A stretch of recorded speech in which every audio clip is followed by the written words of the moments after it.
What's up, guys? Welcome to another video in our Back to Basics series on operational amplifiers, or op-amps for short.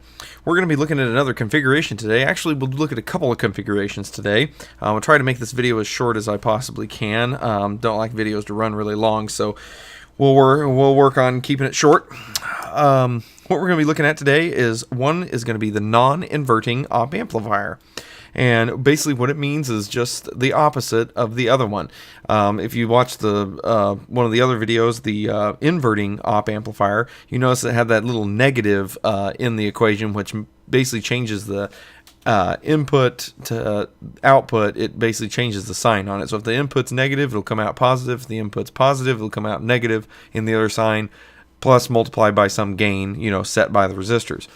Well, in this one, it's all positive. So what you put in is what you get out, multiplied by some gain. So what we're going to look at is the drawing for this guy, or the configuration, is going to be similar. Get our minus and our plus here. But instead of the input being here, we're going to take this through a resistor to ground. Okay. And then we get our feedback resistor. Okay. And this one is going to be R1, and then we got our R2 right there. And then now this is going to be our input. So our input's coming in to the positive terminal of our op amplifier instead of the negative one like it was in the inverting style. And then of course our V out is here. So now the equation for this guy, what that's going to look like, is we're going to have our V out is going to equal 1 plus, I'll put this in parentheses, our R2 over our R1, okay, times the Vn. And that's basically it. So just like you did before, you choose your R2 and R1 values to where when it's added to 1, it will create the gain that you want, okay? Which if you want it to be a gain of 1, you just basically short the resistors essentially to get you the to where it would add 0, or basically short R2, and that way it would give you a gain of 1. But basically then you have your V out to your Vn, and that's basically it for the non-inverting op amplifier. Pretty straightforward. I mean, you just use that equation and there you go. So yeah, ain't that great? Alright, now the next one that we're going to look at, which ties into what I just said about shorting the resistor, what if we shorted resistor R2? If we took this and set that to 0, what would happen? Well, this would just zero out and you'd be left with a gain of 1. So you essentially have V out equals, well, that's a horrible V out, don't you think? You have V out equals V in. Now, this is called, go to the next page, this is called a voltage. Oh my gosh, this pen is not sliding very well at all, so it makes it kind of difficult to do this. Voltage.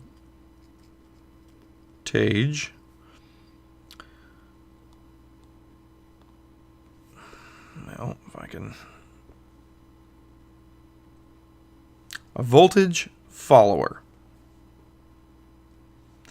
is what this is gonna ultimately be, if I can get this to right. So a voltage follower, okay, and basically what it is, a simple way of drawing this is we are basically going to take and put our input signal on. So you've got your V in and your V out. But what we're going to do is we're just going to take the feedback straight in. We're not going to put any resistors in it whatsoever. Of course, you're going to have your rails, VCC, and your ground. Okay? Now, why is this important? Why would this be useful? Why would you just need a gain of 1? What would you do that for? A good example of when you would do this is, remember, op amps, the very special thing about op amps is they have a very high input impedance.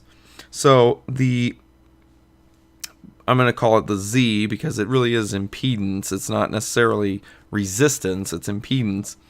But the Z in here is very, very high. Okay, so which means very, very little current goes in, as I explained in the inverting op amp discussion, where I kind of covered a lot of generalities of op amps. That has a very high impedance, so there's not a lot of current goes into one of these. And remember me talking about having a totem pole stack is what we like to call it, where you have resistors in a stack like this. Let's say, it's at some voltage, and maybe there's certain things being picked off over here, certain voltages being picked off or whatever. If you want to measure one of those,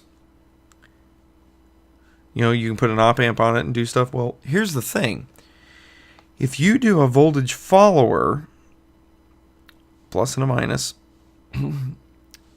which the voltage follower, right, means that the input follows the output, essentially, or vice versa, however you want to look at that. The output follows the input. This is a great way of instrumenting things, basically measuring values. Let's say I have something over here that, let's say I want to run this voltage right here at this node, okay, this voltage right here.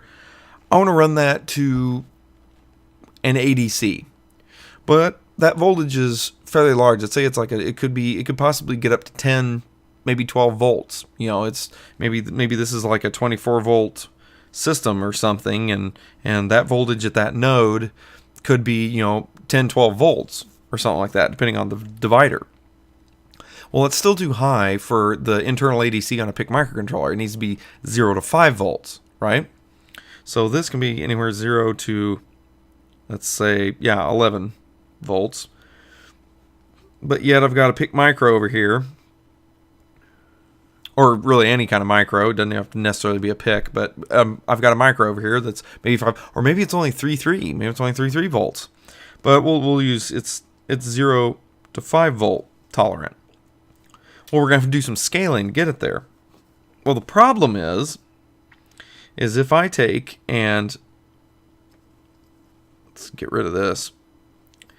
If I take this and bring it over here and do this to it, so I can pick some scaling resistors here. We'll call this R1 and this R2. If I pick some scaling resistors here, or let's see, R1, R2 might be confusing since we say that on the op amps. We'll call it 3 and 4. And then grab here and take this in to the analog point. Crud, that's just messing up all the way around now, isn't it? If I take this into there, well, what's going to happen is, depending on the size of these resistors, it's going to rob current from here. Okay? Is what's going to happen. Now, a lot of PIC microcontrollers I've seen don't really have precision ADCs in them. So the input impedance on this may be something like 10K. Okay? Now, 10K will get you in the microamp we'll get you in basically the microamp range. And so what will happen is, if this totem stack, the current flowing through here, is in microamps, now you run the danger of you're robbing so much current through here that you're going to skew this point. This voltage might be, let's say it's 11 volt. Well, once you add this piece to it, once you add this to it, that 11 volts may sink down to, 9.8 volts. Well, now that's not representative, and it could also wreak havoc over here with whatever this is trying to look at. That may not be, maybe that's a feedback control for some charging chip or something. Well, if you sink the voltage like that due to an outside source like this, it's going to maybe have effects on, the main piece of circuitry, as well as, you're not going to get this reasonable, or you're not going to get a reasonable value here on your ADC.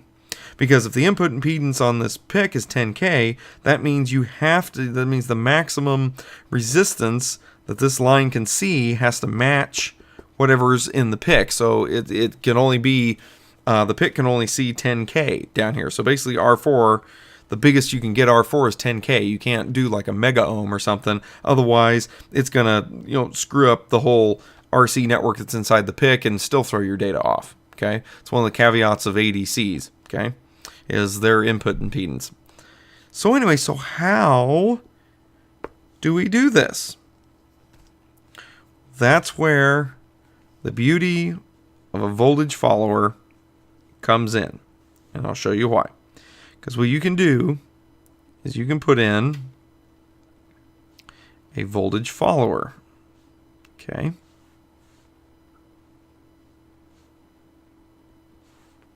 Like this.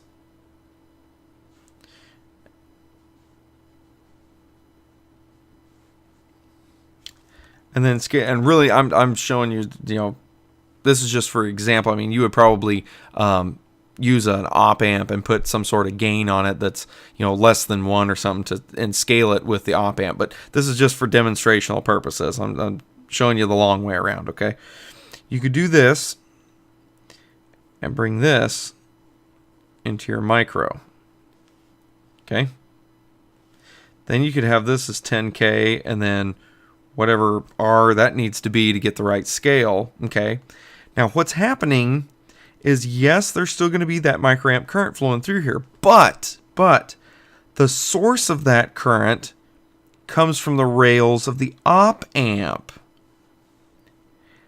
And the current that's going in here will be like, of course, you choose an op-amp where this maybe is nanoamps.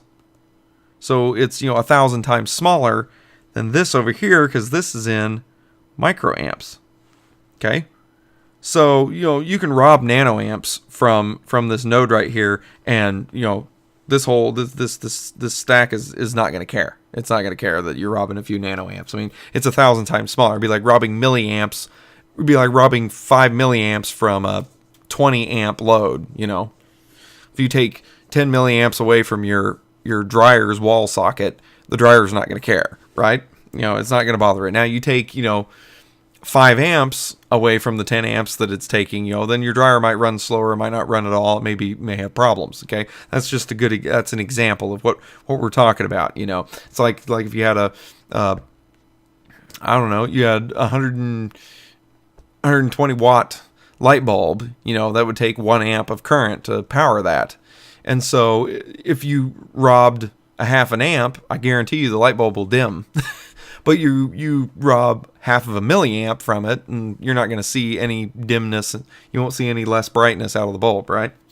Same thing we got going on here. This is where the beauty of voltage followers are. Is if you need to copy a voltage for some reason, whatever the situation may be, something like this or something, you can basically copy a voltage is basically what I look at it as. A voltage follower is basically a copy of the input voltage that you're giving it, because its gain is 1. So the VN is the V out. But the V out, due to the construction of these, how these are made, the output is actually coming from the rails of the amplifier, which could be, on the main, it could be on the main voltage rail of the system. Could be the 24 volt voltage rail or something, is what you're hooking it up to. So you're not drawing it from this totem pole stack, so you're not skewing any of the numbers. So some things to think about. I think we'll probably stop the video basically right here. I won't show any more new concepts, and we'll do another video just to keep these short and sweet, because I've been realizing that a lot of my videos tend to be 30 and 40 minutes long, and I know it's tough to make that kind of a time investment, and sit down and watch a 30-40 minute video. That's a lot. So I'm gonna try to make these short and sweet. Of course, I don't know, this might have already gone on. Well, it looks like we're at 15 minutes, so I think it's where we'll try to keep them 12 to 15 minutes ish. So definitely try to keep it under 20. So guys, there's a couple of tricks that you can have. The tricks with op amps. You've got the non-inverting, so that way you don't have to worry about it flipping your back here. Let's see, where are we at? Back here with the non-inverting, so you don't have to worry about flipping over flipping over your input voltage or whatever. That's how that works. As well as the voltage follower that allows you to basically, like I said, copy a voltage and not have any adverse effects on your source input voltage that you're wanting to make a copy of, so you can perform measurements or perform other operations on. So all right, guys. Remember to like, subscribe, share. I enjoy all the comment, and please leave comments. I really enjoy talking with you guys and getting to interface with everybody, because I really would love to grow our electronics community. Seeing how other communities that they get together on YouTube and they make some really awesome stuff. They collaborate and get together and do all kinds of cool stuff together. And I would love to do that here with the electronics community. I mean, we're inventors. I mean, everybody, even if you're a hobbyist, you're an inventor. If you think stuff up from nothing or figure out ways to hack things to make it better or make it different or to make things to suit your needs, you're an inventor. And that's a wonderful thing. And so I want to applaud all the inventors out there. And in fact, if you guys can leave in the comments the word inventor, use that in your comment somewhere, I'll know you made it all the way to the end of this video. And I love you guys for it. More videos on the way, got more stuff coming up. Got some big projects that I'm starting to kind of wrap up, so hopefully we'll have some really cool stuff we can really sink our teeth into and really get some code going and some hardware, and even some board etching is going on and whatnot. So got some good stuff for you guys. Like I said, I've ordered some other equipment and stuff, so we got some cool stuff coming. Check me out on Twitter, because I like to post updates and just other information. Plus, I find silly things out in the world, and I like to post it and share it with everybody. So check me out on Twitter. I'm twitter.com/misperryee. And then check me out on Instructables. I enter different contests and things there. Check out the contests on Instructables. They have a really great electronics contests that go on all the time there. So check those out, enter them. See what you can do. Plus, check out everybody else's innovations. It's just amazing what people will come up with. So check out all that stuff. I got some more t-shirts coming. I think I'll upload another one sometime today or tomorrow. But we'll get some more t-shirts uploaded. With that, guys, I think that ought to do it.